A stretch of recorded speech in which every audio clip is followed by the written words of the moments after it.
Well, actually, the United States still has positive population growth, and Mexico has the healthiest demography for its own class, better than India or Brazil. You leave those two aside, there's not a lot left. The birth rate collapse in places like India and Brazil has been catastrophic. And I don't mean to suggest that they're facing a wall this decade or next decade, but the pace of growth is no longer this kind of bottomless supply of people and consumption that we once thought it was. And even if it was, they have not advanced economically to a point where their consumption can replace places like Europe or China.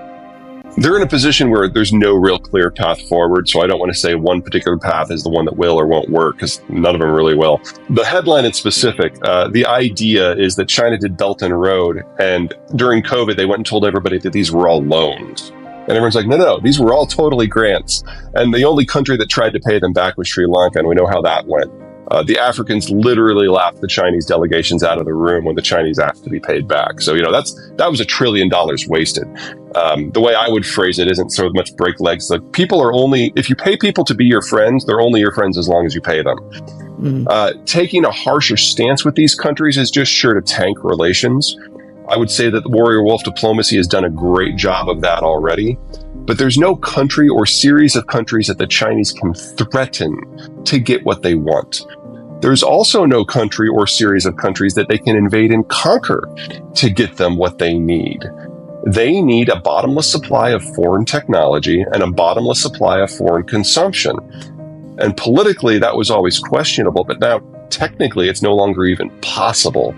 The only country that might be able to help them out is the United States, but that means doing everything the United States' way.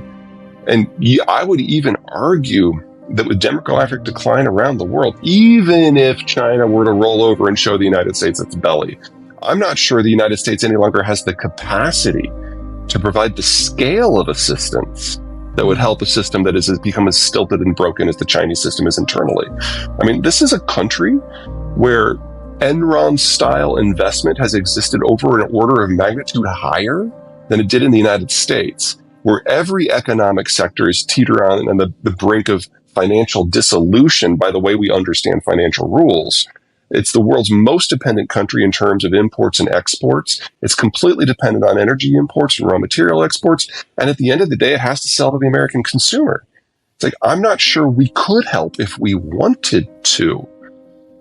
So what matters to Beijing, what matters to the CCP&G personally, is power preservation.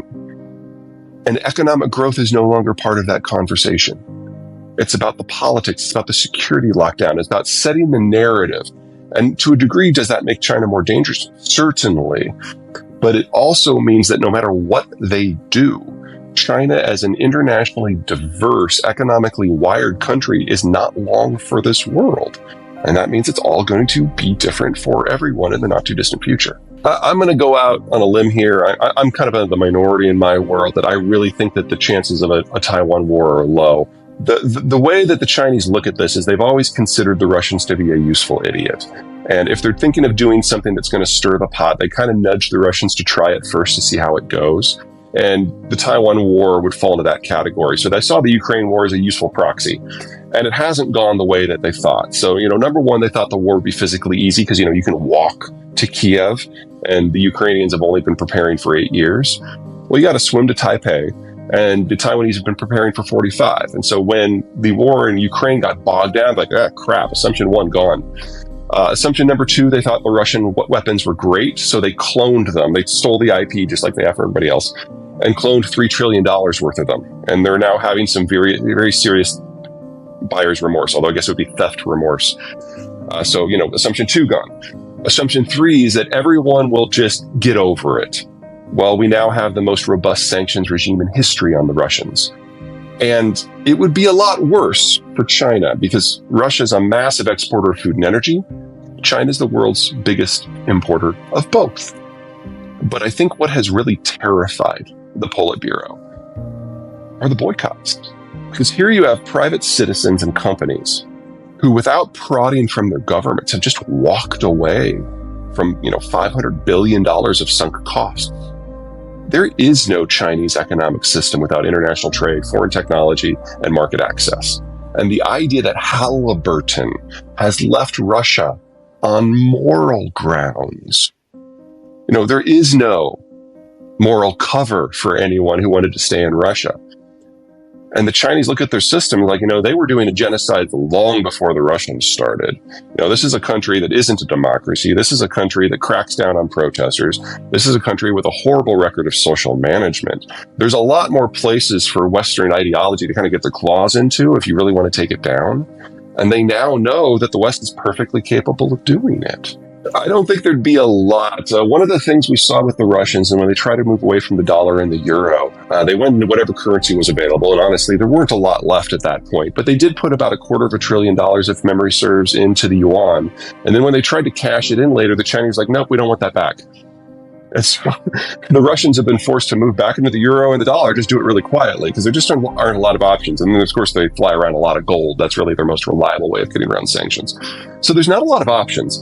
In the case of the Persian Gulf, there might be some room there, because the Saudis in particular, now that the United States is no longer their largest consumer and no longer their security guarantor, they've been looking for a new friend. The Chinese have come in with a lot of money and a lot of demand. And so the Saudis have done kind of a co-investment thing in industrial plant in China and refineries, just like they did in the United States. And having a yuan trade for that specific sales line, that makes a degree of sense.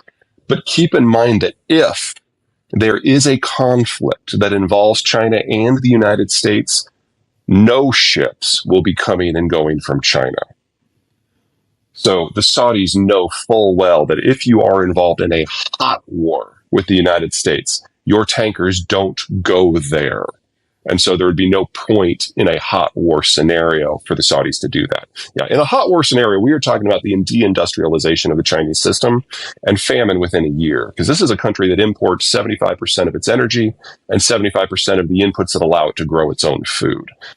If, I don't think there will be, if we do have a conflict over Taiwan that does involve either Japan, the United States, Vietnam, or India, because any one of them can do this, that is the end of China as a modern industrialized power with over 1 billion people. The answer is yes and no. So I am broadly bullish on India.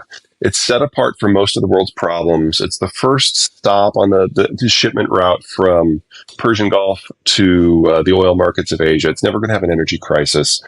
And its security issues with Pakistan and Bangladesh, not that they're minor, but they're kind of ossified. And they only are going to boil up into a hot war if something goes really, really wrong in multiple places. So I don't think it's very likely. So the problems of India aren't going to go away. So the digitalization, for example, that you brought up, that can happen, but never for the whole population.